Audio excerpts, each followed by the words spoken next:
اللہ انہی لوگوں کی توبہ قبول فرماتا ہے جو نادانی سے بری حرکت کر بیٹھتے ہیں پھر جلد توبہ کر لیتی ہیں، پس ایسے لوگوں پر اللہ توجہ کرتا ہے اور وہ سب کچھ جاننے والا ہے، حکمت والا ہے۔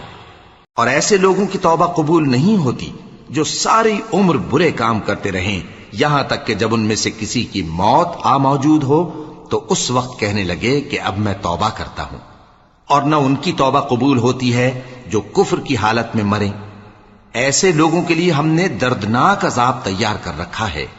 مومنوں، تم کو جائز نہیں کہ زبردستی عورتوں کے وارث بن جاؤ، اور دیکھنا اس نیت سے کہ جو کچھ تم نے ان کو دیا ہے اس میں سے کچھ لے لو، انہیں گھروں میں مت روک رکھنا۔ ہاں، اگر وہ کھلے طور پر بدکاری کی مرتکب ہوں تو اور بات ہے، اور ان کے ساتھ اچھی طرح سے رہو سہو۔ پھر اگر وہ تم کو ناپسند ہوں تو عجب نہیں کہ